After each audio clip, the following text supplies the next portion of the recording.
Hello, and welcome to the latest installment of the Health Storytelling Author Q&A series for this semester and academic year. I'm Maryn McKenna.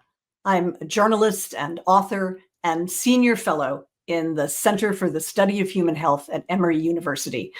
And I'm the curator of this series, which makes me your host as we undertake our latest set of author conversations. In a moment, I'll introduce you to my guest, Starre Julia Vartan, a journalist and author of the really fascinating new book, The Stronger Sex: What Science Tells Us About the Power of the Female Body. But first, let me tell you about this series. At least once per month during the academic year, we invite writers whose journalistic or academic books examine health, the science and history of health, or health's intersection with society. This series of conversations is sponsored by Emory's Center for the Study of Human Health, along with an array of fantastic co-sponsors whom we are so grateful for.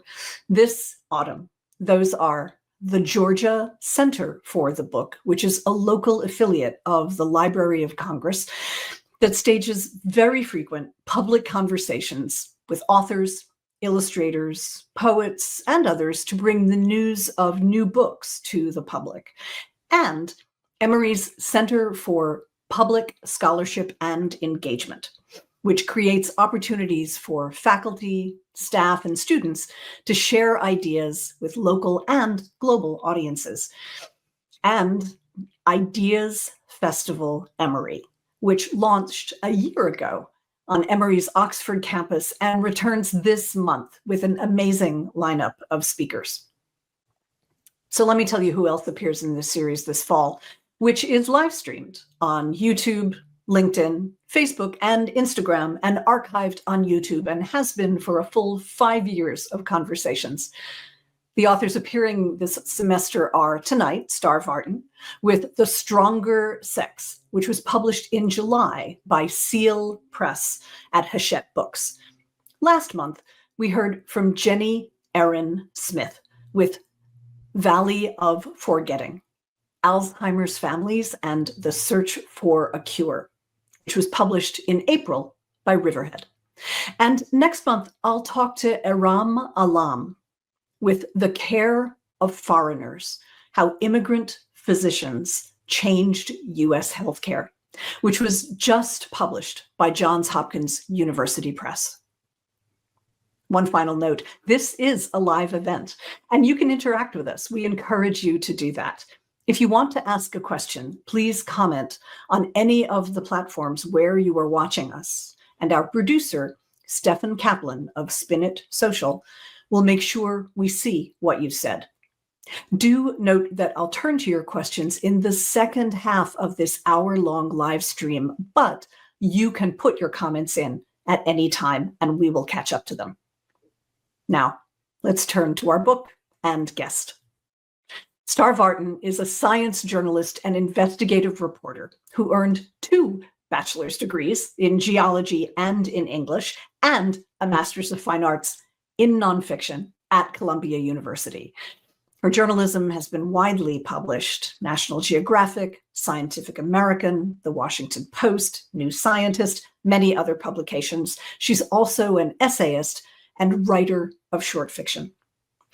The Stronger Sex is her second book, and it's being published not just here in North America, but in the United Kingdom, in Australia, where she lives part-time, in New Zealand, China, and Korea. Starre, welcome to this series. Thank you so much for having me, Maryn.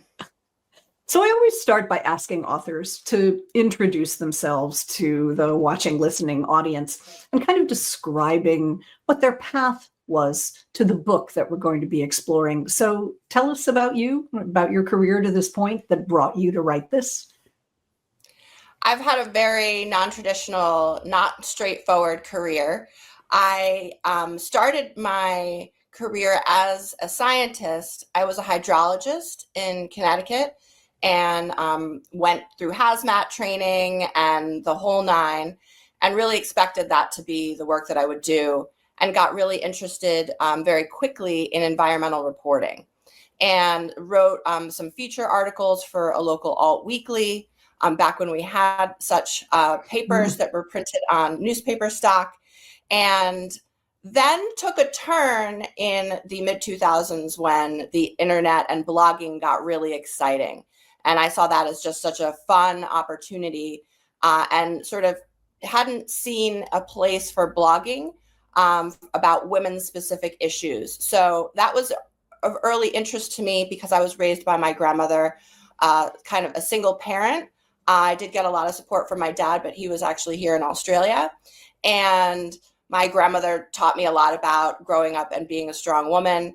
And we can get more into that later, but she always inspired my work. And so in the mid 2000s, I became a blogger and a very, very, very early influencer. And I was on all the social media sites when that first started, and it was new and exciting and not so demoralizing. So that was a little bit of a U-turn, but it was tremendous fun. And I really got that daily reporting chops, not at a newspaper, but in the blogging arena, and focused on sustainability and environmental health stories that affected women. And since I then went to grad school and started really going back towards more deeply scientific reporting, where my career is now. So I'm a full-time science journalist and have refocused on women's health, but I used to write a lot about animals and environmental stories too, which are great fun and also slightly depressing, but also beautiful and amazing. The world is gorgeous. So I feel very lucky in my career. So one of the things that I think is really intriguing in the beginning of the book, and it's actually sort of sprinkled throughout it, is that you give us bits and pieces of your own raising with your grandmother, which I think, if I'm understanding correctly, that was in New York State. Yes, in the Hudson Valley. She raised me. We were just about an hour from New York City, but on a dead end of a dirt road. So really back in the woods. It felt very special and homey, and it was a property that needed a lot of attention. And my grandmother was old school. She thought kids were definitely able to do work, and as soon as I was taught to do work, I did it. And somewhat age appropriately, but she would also assign me chores. And the case was that I was very, like every kid, excited to watch TV or read books or run around in the woods with my dogs and do other things than my chores. But I had a list of chores, and if they didn't get done, I would be in trouble. So those chores would oftentimes be hurried through, or I would try to hurry through them. And they would include things like piling large stacks of wood, moving stones around. We had a lot of stone walls on our property, digging holes for various garden projects, that kind of thing. And when you're a kid and you try to rush through things, you really end up testing your strength. So I would overpile the wheelbarrow with wood, and I would, try to get it all the way to the wood pile, and sometimes it would fall over and I would have to restack it. And so those early years when I was 7, 8, 9, pushing the mower up the hill, I really had to learn the limits of my own strength. And this was very independently, without any, even my grandmother telling me this is what you can and can't do physically. I figured it out for myself. And that was really the genesis of this book. So there's a really interesting tension in the beginning of the book where you're sort of setting out the argument and the path that you're going to follow in leading us through this exploration of what science has said and now is saying about the conditions of women's bodies, that what the messages you got as you grew older and sort of entered into the culture about women's strength or lack of it, women's physical place in the world, didn't match what you yourself had experienced as you were growing up. As you say, stacking logs, hauling rocks, digging wells. You were expressing yourself as a strong physical being, and then you ran into these messages that said, well, actually, no, you're not. Yeah, it was a really strange experience for me. As a kid, I would, went to summer camp, I would be at school, and people would always tell me, oh, ask a boy in my class. Oftentimes, girls grow faster than boys up until 6th, 7th grade. So it would be a person smaller than me, or ask a man, or ask someone else to help you do something really simple, like carry chairs. And I knew what I did at home, and the things, I did on my property, moving rocks around. And I was just like, why would I need help carrying a chair? That it just was such a strange message, because, and when you're a kid, you're learning these messages, right? You're thinking, oh, okay, well, I know what I can do, but then somebody's telling me that I shouldn't. And so that really stuck with me. And I almost felt throughout my childhood like I had to hide my strength. And I'm a medium-sized person. I'm a pretty, I would say was fairly in the middle of the cohort of the, small town of girls that I grew up in. So I don't know that this was an unusual experience, or if I just had a more heightened experience of that because my grandmother made me do so much work. So what's fascinating to me about the book is the way the narrative sort of keeps turning back on itself, that you start out as this very strong young person, and then you run into these cultural messages that maybe you're not supposed to be strong, that maybe that's one of the things that doesn't define women is strength. But then when you embark on this exploration of what science now actually has to say about the condition of being in a female body, you found out that a lot of these things that you'd been told actually weren't true. Exactly. Yeah. My own bodily experience growing up sort of told me from a young age these things weren't true. But of course, you grow up, you accept some of this information as you move through the world. I moved through my career, and it always sat on my shoulders, though. It was always kind of just right behind me. And I got the opportunity to write a feature story for a publication that still, I think, sort of exists, Medium. At one point, they were very excited to pay and have incredible science journalism. And so I wrote this piece that was just like looking at 4 aspects of female bodily strength. And when I was researching that, this sort of idea that I always had led to the feature article. But when I was researching it, I realized there's an incredible world of information out there. And something you hear as a journalist a lot of times is this idea that you have a very long magazine article, or is this a book? And oftentimes the answer is it's a really long magazine article. And so that's what you should write. A book, really, you need to have enough. And when I was writing this feature article, I realized there was more than enough for a book here, and that I was so passionate about writing it, because finding this information as it came across my desk, just researching for an article, which I spent way too much time on because I kept finding all of this incredible science, then made me realize there's a much larger project here. And the second part of that being, there was a wonderful response to the article when it came out. I was expecting a lot of mean comments online. I've been on the internet since like late 2002, and I got a few little snarky comments, but it was mostly so much excitement and positivity from lots of women, but also plenty of men too. Men who had daughters, who were athletes, men who were coaches, men who were just interested in sports and the sports and athletics world, saying, this is what I've seen too in my own experience, actually out there doing sports or hanging out with my daughter or whatever. So that between my own excitement in the science and knowing there was enough, and then the response, I started putting together a book proposal.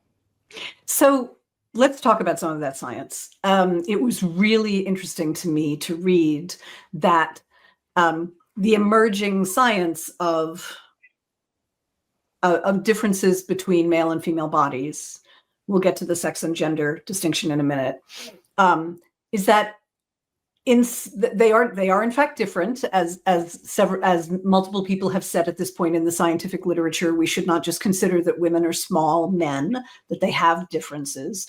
But in some cases, those differences mean that women actually have strengths or abilities that are greater than men's, that are different, but that equip them for life in the world in a completely different way. And I would love to just hear you talk about some of those.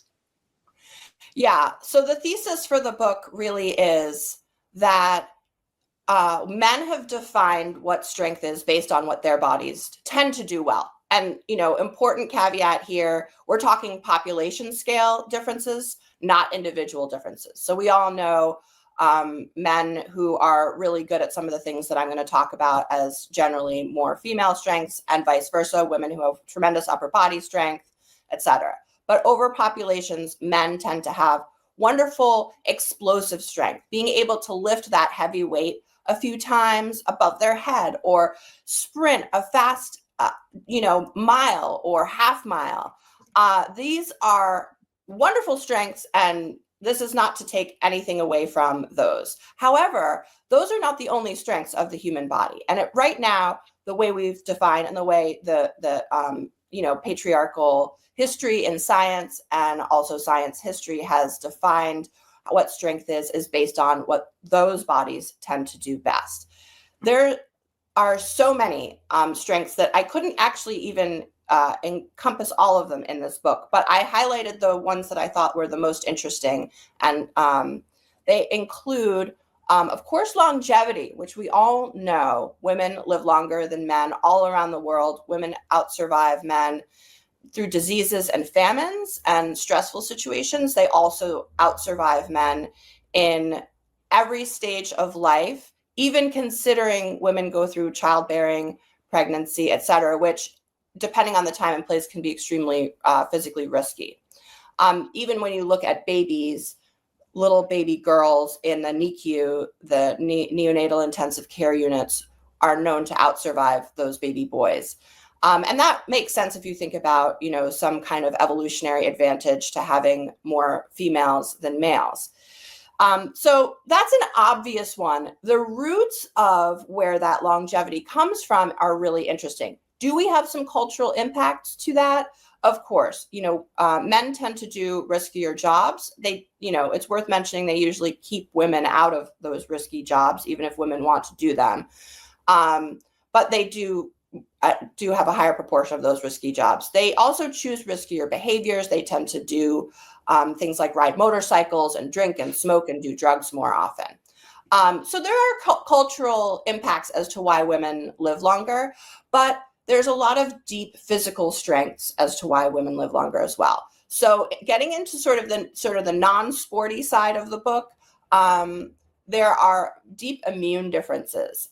There's both XX advantages to female immunity, where we have more of the types of cells that patrol the body to keep pathogens out from the get-go.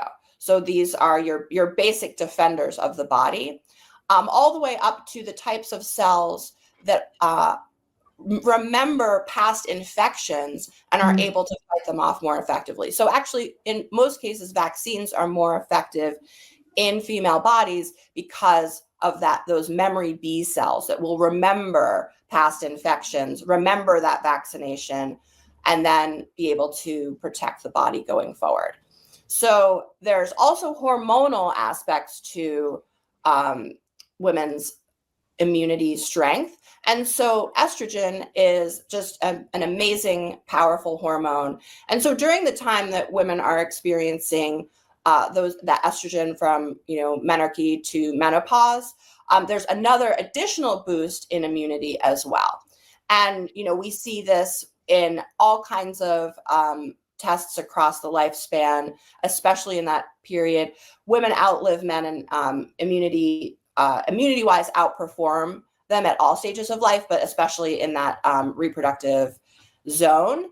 And so we know that estrogen has a part in that as well. And interestingly, not just does estrogen boost female immunity, but testosterone actually decreases male immunity as well. And more testosterone means less immunity. And it's a trade-off for the male. And we see this across mammal species, this estrogen and testosterone effect. So this is not just human beings. This is really well documented. But to bring this back to humans. Exactly. So the thing that's fascinating to me about this. So first, let me just chase this down. You mentioned menarche. One of the points you make in the book that I had never thought of is that prior to puberty, in terms of abilities, young boys and young girls are identical. They might have different growth rates, but for instance, their sports performance on a field is going to be very similar. Their grip strength, propulsive strength, and so forth, that those don't really begin to diverge or differentiate, let's say, until a certain point in the lifespan. Did I get that right? Yes, yeah, that's correct. It's fascinating. So when you get into looking at sports science, which is where a lot of the information about the differences in bodies comes from, with the caveat that only 6% of sports science has ever focused on female bodies. Oof. 6. So there's a lot more to learn, putting it lightly. But the early childhood stuff is really interesting.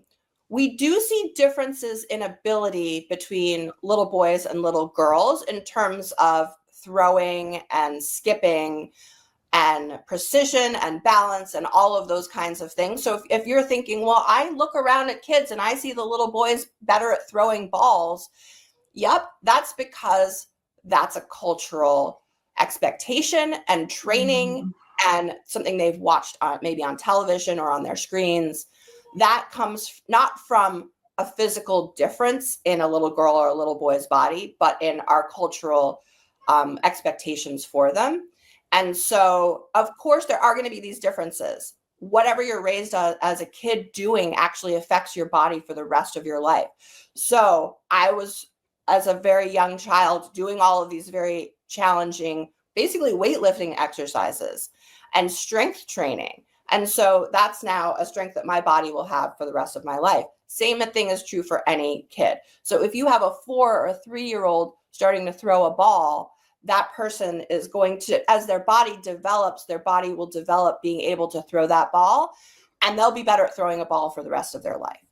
So when you have this differentiation in children culturally between what you teach boys and girls are really good at sort of precision things, like if you think about skipping games or balance, when there's a lot of gymnastics, dance, those kinds of things that girls are preferentially pushed towards or are interested themselves because that's what the culture tells them.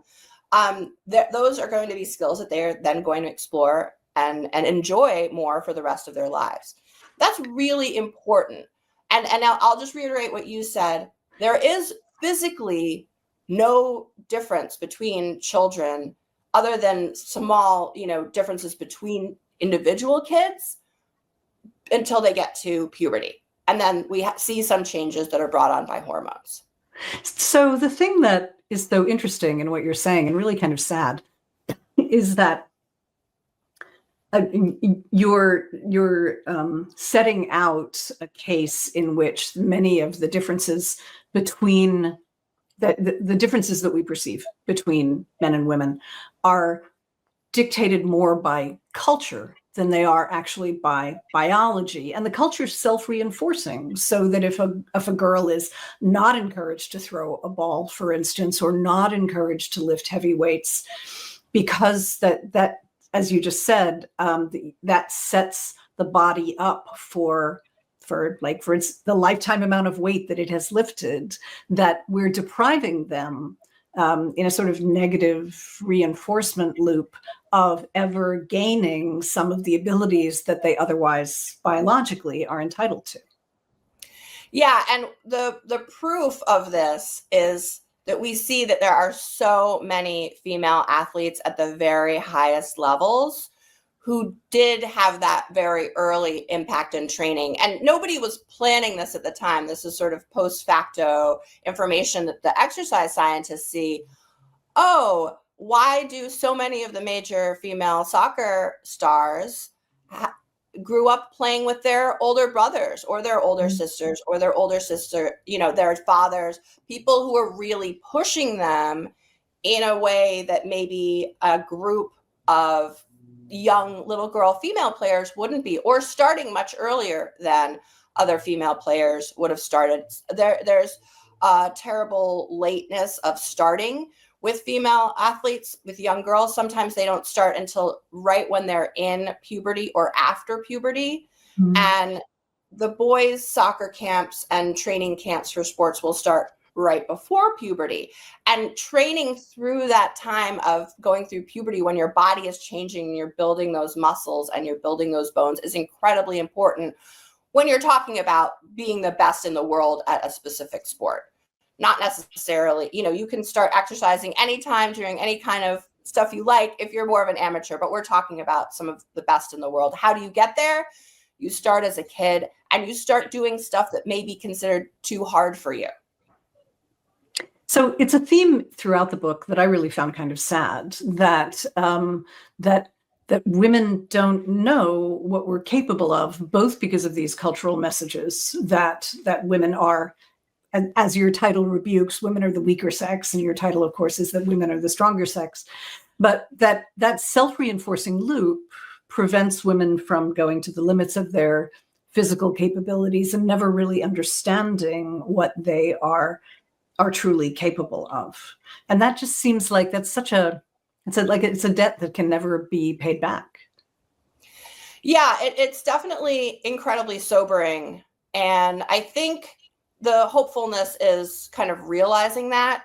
The other sort of interesting part of this is thinking about the fact that we weren't always living in this culture that expected these things from little girls' bodies or adult female bodies, to look with such an emphasis to look a certain way.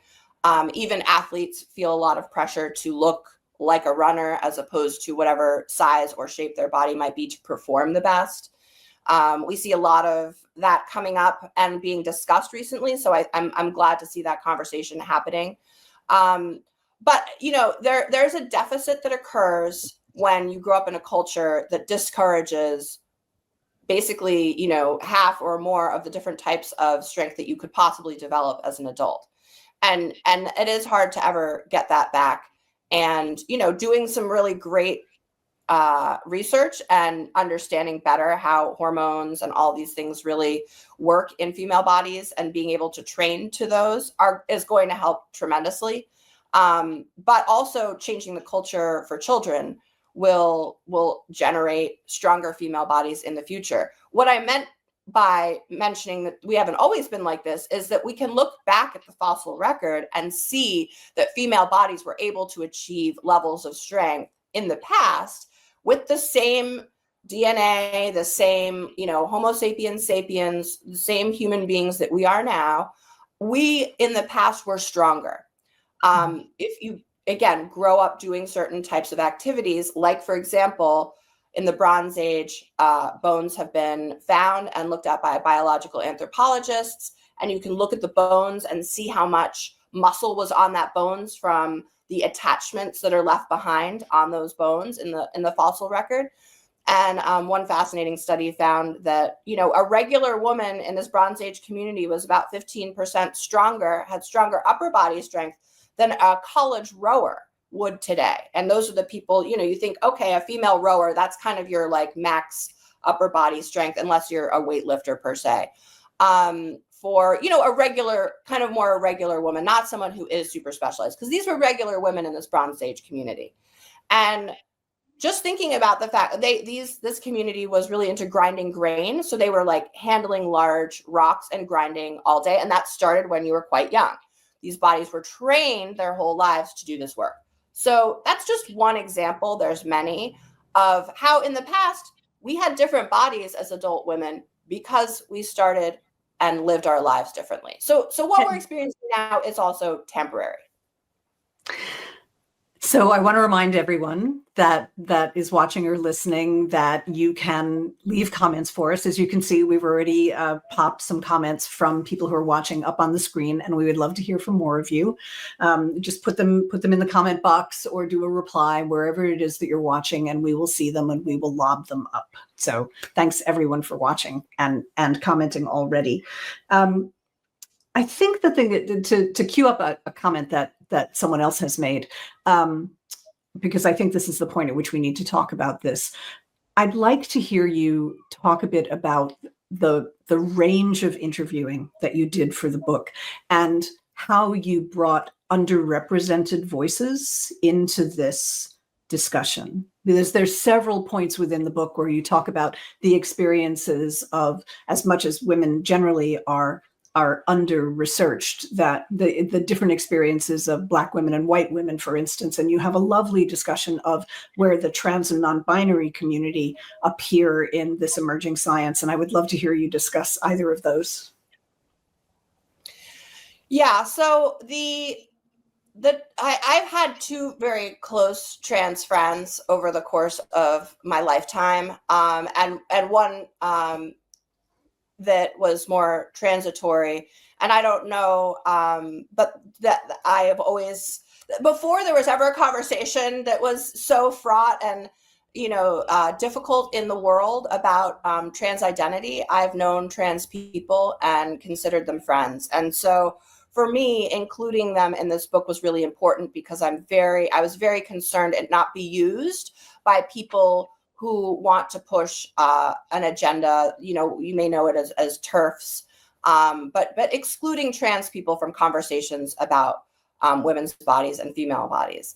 So two things. The first is I wasn't sure how to handle this. So as a journalist, I thought, I'm going to work on writing my book, and then I'm going to ask trans people what they think, and let them give me feedback and say what makes sense for you. What do you want to actually know as a trans person reading my book? So that included both trans men and women who were, basically expert readers, and they gave me feedback of, these are the questions we have. And sometimes, most of the time, there's no answers, because if there's not as much research done on female bodies, there's even less on trans bodies.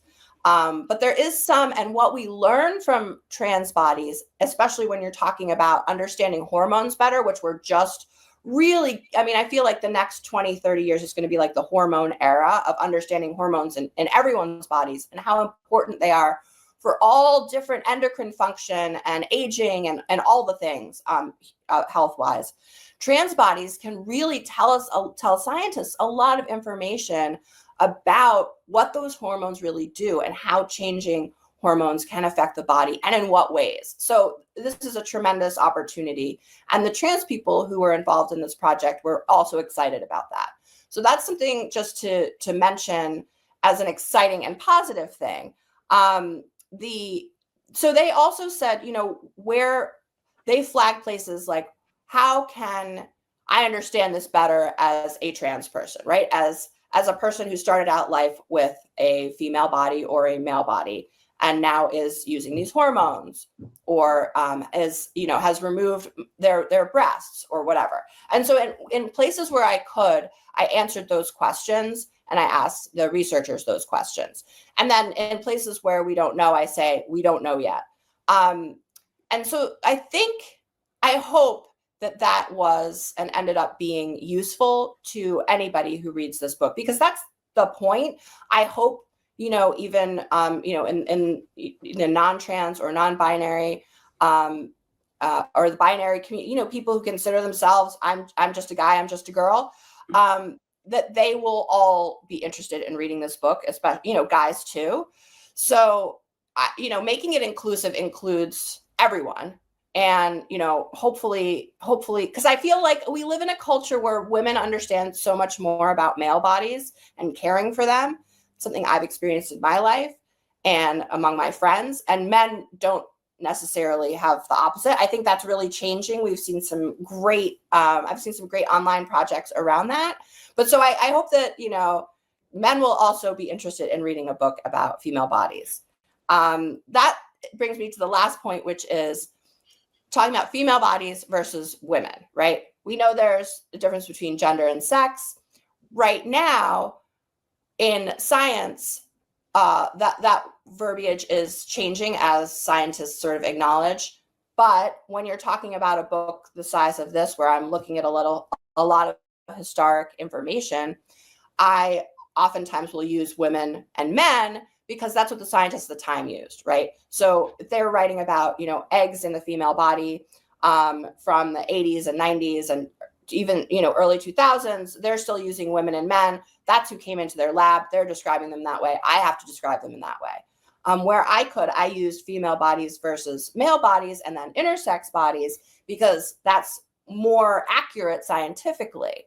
Because obviously, a trans person could have started life with a biologically female body, right? So that this is an important distinction, but I was limited and I had to also respect the way the writing had been done in the past.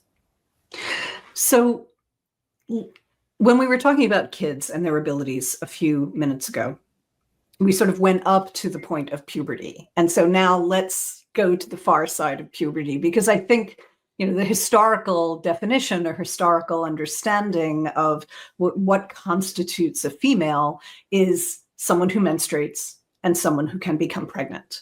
And so I'm really curious to hear, in this exploration that you made of how science is beginning to understand female bodies and female strengths differently, what did you learn about menstruation and about pregnancy that leans into this sense that women have great strengths that science hasn't understood? There's so much more to learn. One of the only study that has been done thus far on like girls' first periods was on like 12 girls, and it was from the 80s. I mean, the lack of information is staggering. I will say there's a research project going on now that's large and well funded, looking at that question. What's normal for when a girl starts her period? What kind of hormonal changes are normal? What's abnormal? What signifies a possible problem in the future, health issue, right? These are not questions that we currently really know the answers to at all. So that's really important information. We also do know some really fascinating things about both the uterus and the ovarian system and creation of eggs that were absolutely fascinating to me. I did not know about them even before I researched this book, and I was so excited to share them because I do feel like these are strengths of the female body, not compared to male bodies, but in a completely their own category because we're talking eggs and uterus. So first, the uterus is the strongest muscle in any body anywhere. It's stronger even than the heart. It is able to obviously push or expel a baby, and needs to be strong to be able to do that, and also rid the uterus of its menstrual lining every month, which, if you've experienced that, it can be very, very, very painful. And that's why, because it's this really strong muscle. But the uterus is actually the home of stem cells, which was only recently discovered by actually an Australian researcher, Carolyn Gargett, who basically told me that menstrual blood hadn't been looked at very closely as a human substance. People looked at mucus, people looked at saliva, people looked at urine and poop and all of the things.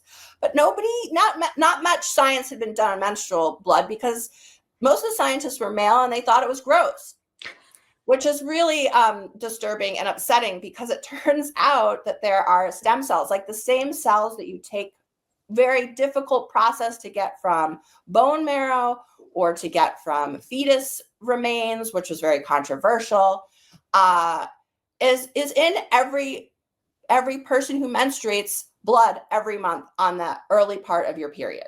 You can extract those stem cells, and scientists can use them for this incredibly important research that stem cells can provide. Basically, stem cells are used as a foundation for doing all kinds of research into diabetes, Alzheimer's, all kinds of diseases. But the most exciting part for me is the idea that there's a possible future where we could bank our own stem cells from our own menstrual blood for use later in life. And this is a little bit of a further off idea, but like there's cord blood banks, there may be stem cell banks one day, so that I would be able to bank my stem cells. And then if I got sick when I was older, my own stem cells could be used to help me with whatever disease issue that I have. The next part that was really exciting was learning that the egg every month when you ovulate in the middle of your cycle actually is in competition, and it's this very intense and very complicated competition. And If those who are interested should read about it. And we have this idea of the egg just kind of sitting there and waiting for sperm to come and implant into it or not. I think we all saw those cartoons at some point in middle school. And it's just not true. The egg is part of an incredibly dynamic system where all the pre-eggs are basically competing with each other hormonally inside the ovary. And then they are basically having a battle. And then the main egg will kill off and take all the resources of the eggs that didn't survive that round that month and absorb them and become like the major egg that will then become super egg. Super egg. And it's just such an incredible story. I had no idea this was going on inside my body every month until I did this research, because I had absorbed all of those messages that we've seen. Oh, the egg is this passive creature. So someone has just asked, have you come across studies that you feel are biased, that prescribe women to be weaker as a result of all the experiences you just the lived experiences of women's lives? What do you think about the use of the term weak? There's definitely, I think, scientists are people too, and especially, but even 10 or 15 years ago, there was, scientists will go in with their hypothesis of what they expect to find. And for instance, Sandra Hunter, who's now at the University of Michigan, she early in her career, she was a postdoc. She, wanted to understand muscular strength between male and female bodies. And, she was a scientist, but she was young, and she had a little test where you would sit in a special chair and you would lift a weight like this with your arm. And she usually the test had been done with max weights, so the maximum amount the person could lift, and then they would see how many times the person could lift, and they would do a study, and they would do various different types of movements. So she went in and wanted to ask a sort of related question about how much energy was being used, and so she lowered the weight, and she found everybody's maximum they could lift, and then she made it 50% of that. So if you're the big burly weightlifting guy and you can lift 100 pounds, she made it 50. And if you're somebody who could lift 60 pounds, she made it 30.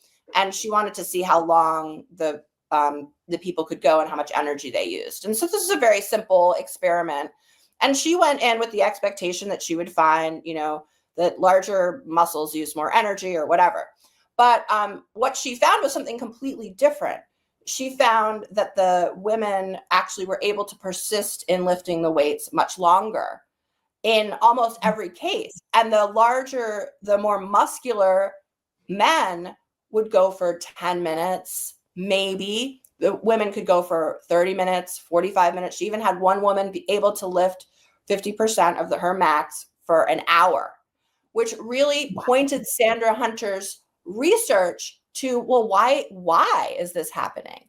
And it turns out, so this was, early in her career, she's mid-career now, that we now know that female muscles are really built for this endurance exercise. Again, not that explosive capacity, but that keep on keeping on, because we preferentially use fat to power muscular work. And so using fat, which is a long burning, more reliable and also more plentiful on female bodies resource, rather than carbs, which I should point is the other option, really gives you that long-term strength. And we see that in the real world too. It's like we're learning about this in athletics. We're now seeing all of these amazing, less trained, less funded, they've experienced less competition endurance athletes who are female winning these 100-mile races, even if there's only 3 or 4 women and there's 50 men, doing just really well. So, this has become a very sort of surprising thing in the sports world. But if you look at the world of humanity in general, you see that, women are doing the work of carrying the water. Water's heavy and unwieldy. That is a woman's job. Carrying, gathering firewood, doing the long walks, carrying babies, right, in backpacks or on their hips. All of this long-term strength is inherent to and totally normal for female bodies. And so, of course, they're doing really well at like endurance races, right? But we had not expected to see it. Not even Sandra Hunter had expected to see that when she went in as a exercise science postdoc. So I think that's a really good example. And what I love about that is that you reflect these current findings in this real world experience of athletes, some of whom, as you say, may be brilliant athletes, but are not getting the funding, the support, the sponsorships, and so forth. You reflect that back into prehistory as well, and pry open the myth of, the hunter-gatherers and the start of agriculture, whereas we've always sort of pictured that the men in the early tribes were out racing after the mammoths or whatever had evolved at that point, and the women are home grinding the grain. But there's fossil record to challenge that, right? That women themselves might have been out there with the spears and the clubs hauling home the game as well. Yeah, so Carol Wall-Scheffler at Seattle Pacific University has really spearheaded some great work looking at both current hunter-gatherer communities and also the fossil record, and putting together all that information. It was a great study. Found that almost 50% of hunting is done by women. So historically and also today. Now, does that depend on the individual community? Of course. The most interesting thing about human communities that is easy to forget, or you may not have realized to begin with, is that there's so much diversity as we evolved.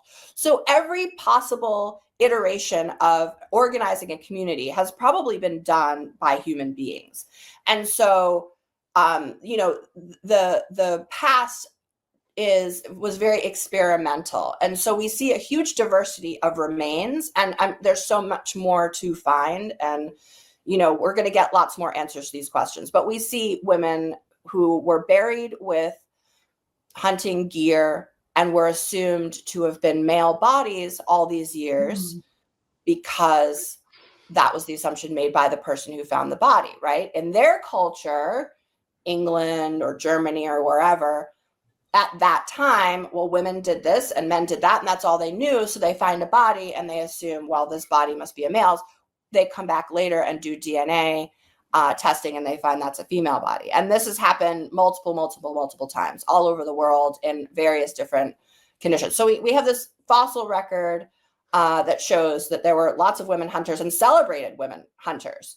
And also we have these modern hunter-gatherer communities where we see that's also the case. Now, in some cases, women may hunt differently. Women generally hunt more with dogs as assistants, which I thought was fascinating. There's like a long history of women and dogs, and that's something I actually hope to write about as a big animal person myself, who grew up with a small cadre of Dobermans. And there's the idea that's important to keep in mind, as well as the diversity thing, that human beings did what they were good at. They wouldn't have been separated out by gender or age or anything. If you were a good hunter and you were good at getting a certain type of animal, that would be the thing you would do. They weren't going to say, oh, you should sit and do basket weaving, which is actually very important, but you should do this other thing if you're good at this thing, or vice versa, just because you're a certain gender. We wouldn't have had those limitations in the past because we couldn't have afforded to waste human potential like that. I really love, oh yeah, go ahead. The last thing I'll say when it comes to hunting is just also hunting encompasses a whole variety of skills. So there's hunting that's like running, and chasing something down and being accurate with a spear, which is like 3 different strengths. There's also stalking, which is when you quietly watch and stalk an animal, and tracking, observational skills, being able to maintain uncomfortable body, positions, and accuracy. All of those things women's bodies are very, very good at. There's a ton of evidence, even from the modern day, that, in terms of shooting and anything where you need accurate aim, females tend to be really, really good at that. So, hunting encompasses a variety of skills and different types of bodies both male and female, and anyone else would have been good at some of those skills.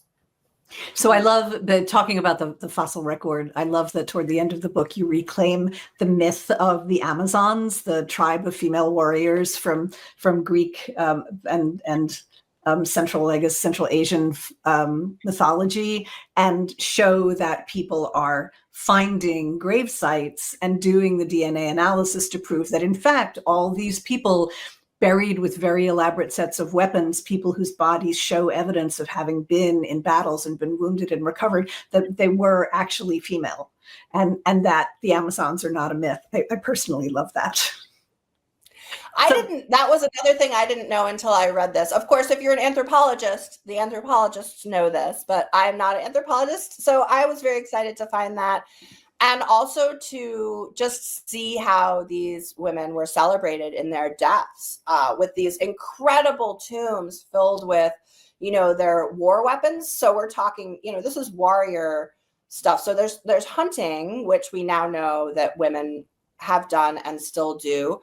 And there's also this warrior culture, which we are seeing that women took part in as well. And that's fascinating to me, because I've definitely received those messages my whole life, that these are not things that women do or did, even more so than hunting. And the level of the quality of the materials that they found in these grave sites of these female warriors is amazing. And yeah, these Amazons that were mythologized in multiple cultures. I was raised, that was just a myth. And there is actually tremendous evidence for, was really exciting and sort of wonderful to think about. And I can't wait for the Netflix show, honestly. Like, where is it? So let's bring this up to the present day. Another commenter, someone who's watching, has asked, as you were reporting this book, what challenges did you run into? What data gaps still exist? So what do you think about the state of the science, and sort of where is it going? Yes. In fact, I got a review on Goodreads where the person said, I was frustrated by the fact that she said, well, we don't know X yet. Because I did that a few times, in the book. And I just laughed to myself, because I was like, well, I'm not going to make something up. This is a science book. I have to rely on the evidence that exists so far. And there are a few places where I asked some of my scientific collaborators. I have interviewed over 40 researchers, but there's 7 or 8 that come up multiple times.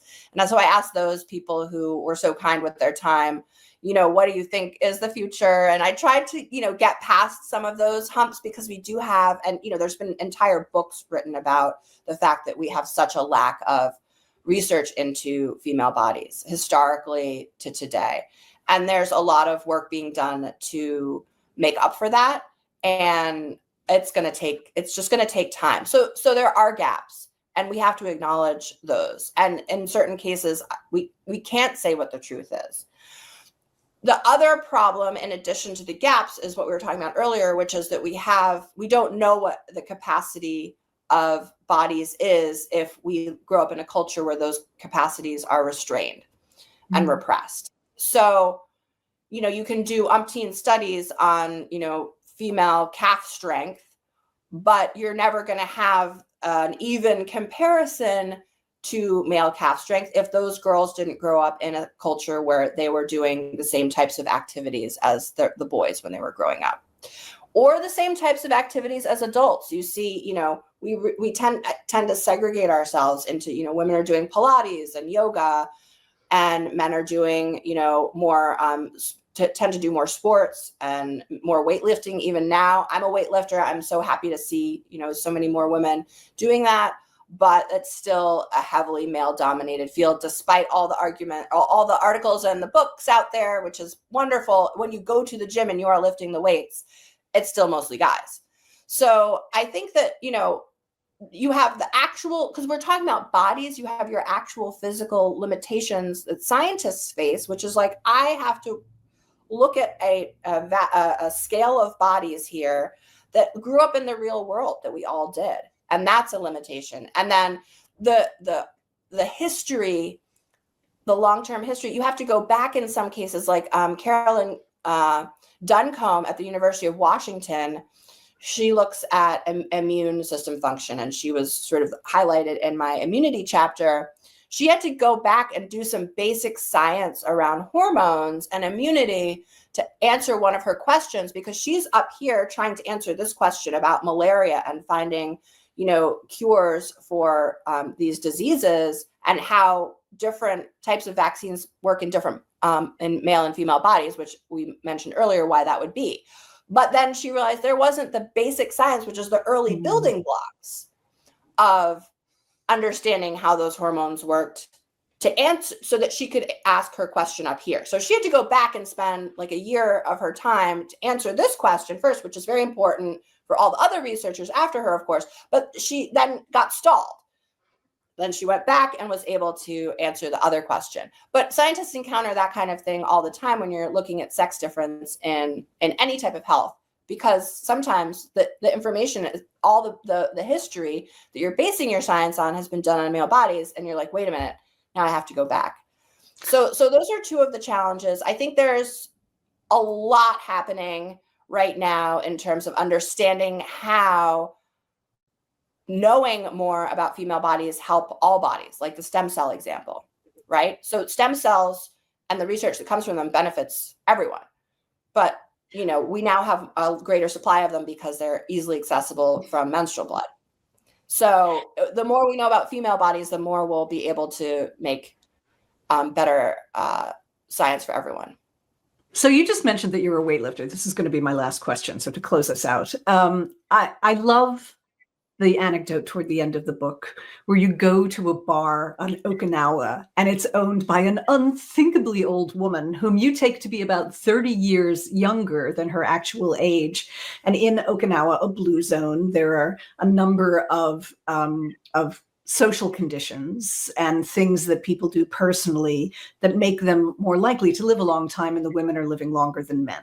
So what the last question I want to ask you is, out of all this research you did for the book, how is it reflected back in your own life? That it hasn't, I'm imagining it hasn't only taught you that your earliest lessons about being a strong, independent being were valid, but there must be things that you're taking forward into the future as well. For sure.